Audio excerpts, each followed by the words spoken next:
I've never seen something look so beautiful. Hey guys, Good Marksmith here, and today I just wanted to go through a couple patterns of flatware with you all, and well, the theme today is going back to the basics. Sometimes it's nice to find really basic things like this. It's just a teapot that was made by S.B. Rogers. It's marked on the bottom 1200 is the model number, I suppose. There is some light plate thinning, which shows itself as these like kind of lighter dots. You guys see that? That indicates some plate thinning where if this piece was rigorously polished every day, maybe in a couple months you would start to see more plate retreating from the piece, and then you'll start showing base metal.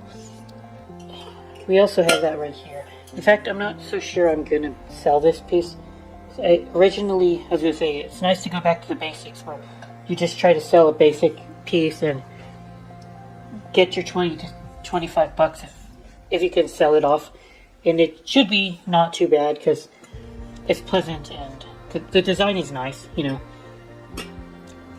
Nothing super fancy, but that's how you should think about your bulk of what you sell. In most things, you don't want to sell Lamborghinis, or you don't want to have to rely on selling Lamborghinis, because if you can't sell a Lamborghini except for once every year, well, you're starving until you sell that Lamborghini, right? That's how I see it.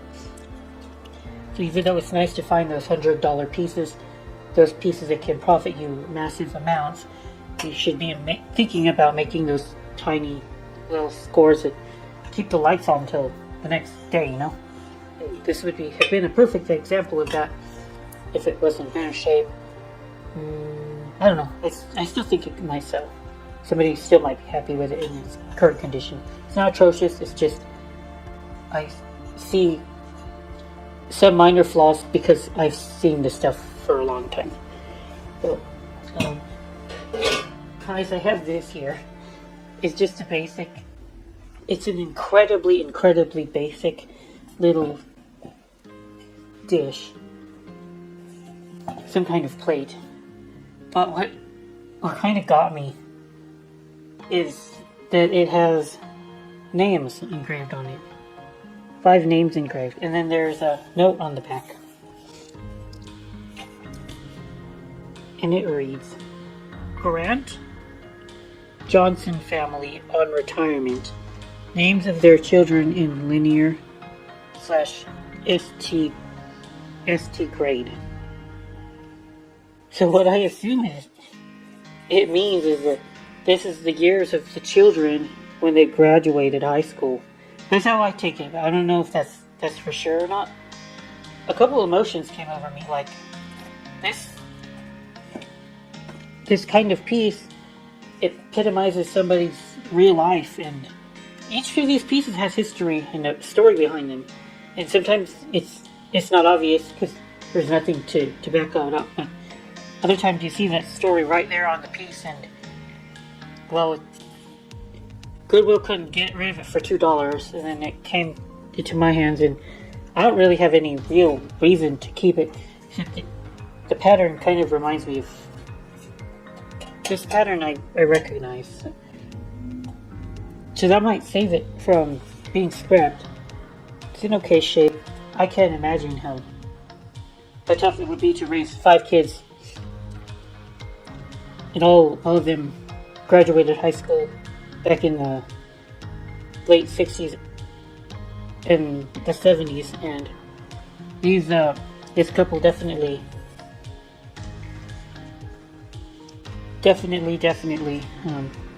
earned their retirement. Little plate reminding them of the children, the empty nest. So I was gonna make the majority of this video about flatware. So I did get a couple really cool patterns here. And this one is garland. Garland. I got a little bag. I think it's 45 pieces.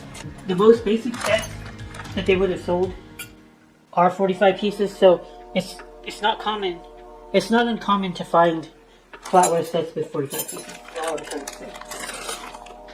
It is a basic set. I think eight plate settings. So you got 8 pieces of like this salad fork and 8 pieces of these knives, and then you got 8 tablespoons. I don't want to show you that. And then you got a couple more pieces that round out the set, like the pierced serving spoon, the serving fork. Yeah, we got ourselves a pie server, a dessert server.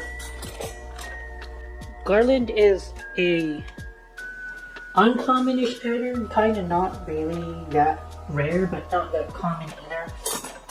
The value kind of straddles lower end and higher end silver plate flatware, where the cheapest stuff you can find was really common, and that can go for 50 cents to $1 each. Garland probably online $2 each for a basic piece, maybe 4 or 5 for a more uncommon piece like the serving spoon. And you kind of see like the mid-century modern influences that they had with this pattern in mind. Modern patterns were a lot less flashy and more basic looking, but in a pleasant way. It's not my aesthetic. I don't like mid-century modern as much as the earlier stuff, but it does have a market, and it's nice to find this. I think I got the set for $30, and what makes Garland a little bit more unique is that they actually did put the pattern on the pieces. They don't always do that. In fact, it's kind of rare that they do, now that I think about it. And I have a question, like, why do they call it garland? Okay, how does this remind you guys of a garland? I know what a garland is, actually. A funny story why I know what a garland is. When I was a little bit younger, probably around 7 years ago or so, one of my first jobs was being a customer service agent for Sam's Club. We got contracted out. I was working at a call center, and they got contracts, and so we would just work on customer service for they would call them their members, right? And there were some items that were not allowed to be refunded, and garlands were one of them. And for some reason, I ended up giving that person a refund because of some story that they had, and something wasn't right with it. All these years later, now we know why they don't want to refund garlands, because that's the kind of thing that you would have used for a celebration, mostly marriages, and then after that you don't need it anymore. So the smart thing to do, or the sleazy thing to do, depending on your personal moral stance in this world, is to just buy it and then return it. Once you're done with your wedding, you don't need your garland anymore, unless you actually wanted it, I guess, as a reminder of your wedding. But apparently enough people were returning garlands that you weren't supposed to refund the garlands. Now, the funny thing about that, though, and the garland is like, it's like, they're like plants, but very long, and they are used as decoration, right? Like vines. Now, the funny thing about that I thought Sam's Club did not do very well is make me realize that I wasn't supposed to ever refund garlands, because their number one priority when I was working at Sam's Club is to just make the member happy. And often that meant to give the member a refund. Refund the member, make them happy. How the heck was I supposed to know not only what a garland was at that point, but also that I wasn't supposed to refund them. So that's the funny thing is that I didn't get into actual trouble, but I did have the customer service ticket, and I did see that somebody updated the ticket after I closed it to say I was not supposed to refund the garland. So, and that's what I think of when I see this pattern. But how this connects with an actual garland, I don't know. Anyway, it is rather pretty. We've got a community. Guys, this is actually the community pattern coronation. Coronation is pretty cool. You can see some Art Deco influences on this piece. I think it looks very Art Deco-ish to me. And I looked up the history behind the pattern. It appears that this was coronation was released in order to celebrate the coronation of King Edward. It was designed to celebrate the coronation of King Edward VIII, who apparently abdicated and never got coronated. And this pattern did have a nice revival, because we did have a king that got coronated. And as dark as this is, I might think about holding on to this pattern again until we need to coronate another royal family member. That might result in a nice little spike in the value of this pattern.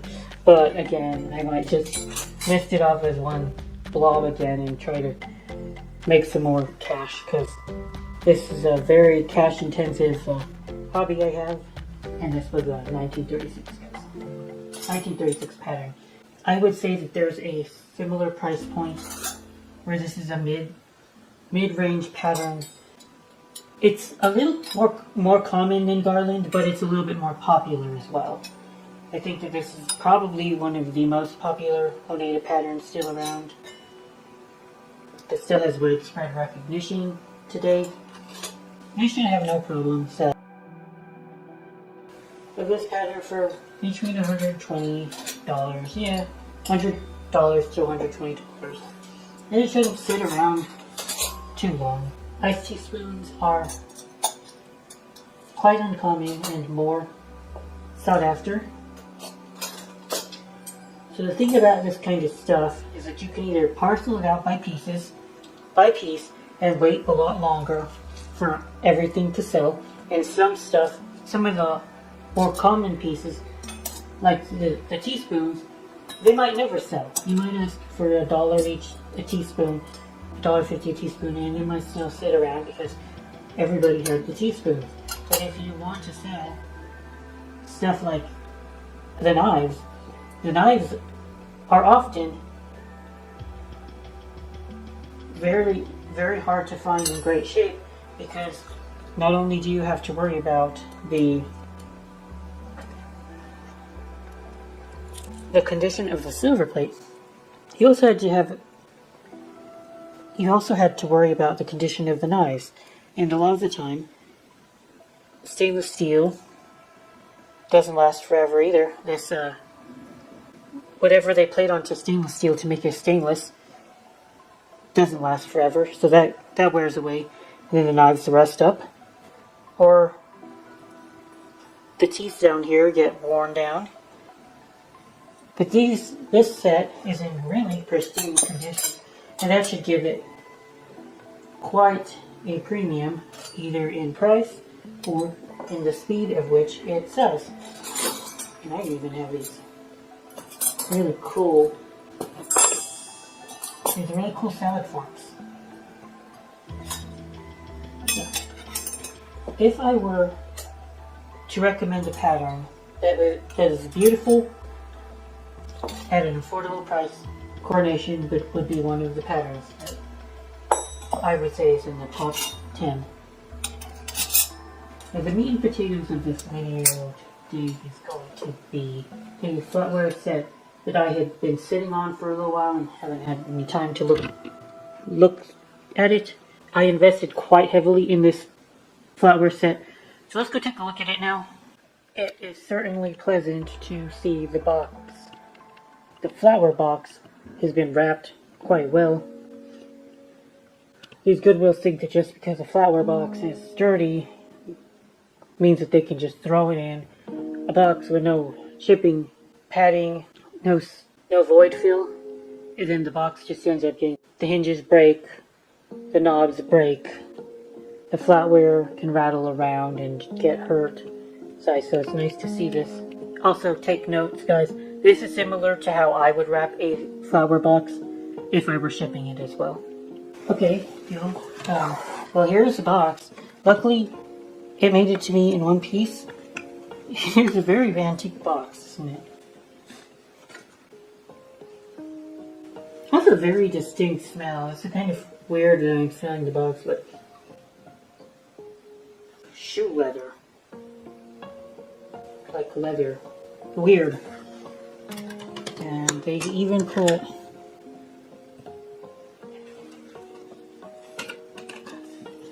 rubber bands to keep it from opening while shipping. I think that was a prudent move.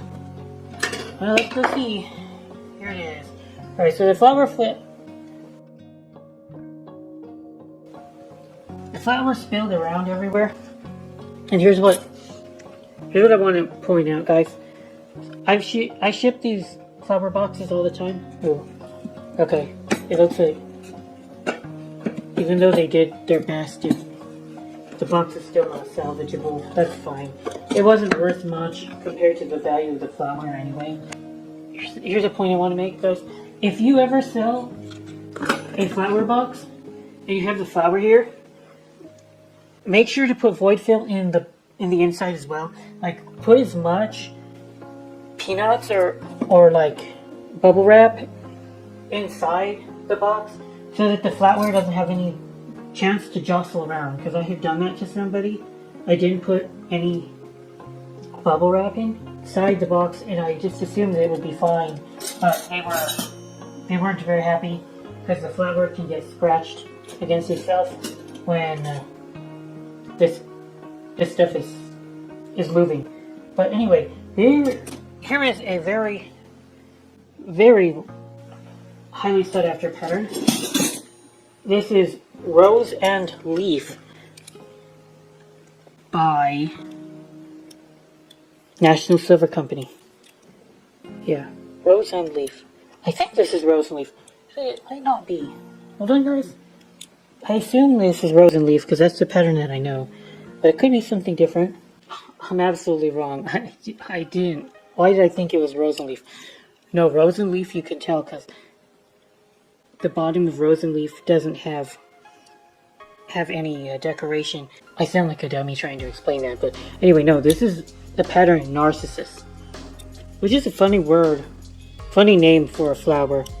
Narcissus. It sounds too close to narcissist, which is, maybe they meant to do the play on words because the flower knows it's pretty and it's narcissistic about it. I don't know. Anyway, I had bought this set for $180. And what made me go for this is just the strength and beauty of the pattern. I think there was about 60 pieces that I counted. And it seems that these pieces can go for $8 each. So there's my profit margin, $5 a piece. And it shouldn't be too hard to sell. Luckily, the Flatware did make it out alive just fine. Didn't get too much scratches. That's what my buyer said to me one time. Like, I sold them a set of Flatware and they said that the Flatware got scratched. It was Eternally Yours, I remember that. This Flatware seems okay. I suppose that if there are scuffs and scratches, you might be able to polish it away. Oh well, that's bad. Well, if they'd seen something like that, they would have rightfully been unhappy. Like, this isn't good. it got scraped against something where it was being shipped. Or it was already damaged, I'm not sure, but that's shrink right there. Unfortunate. Now it's so jagged, it will cut you if you try to use it.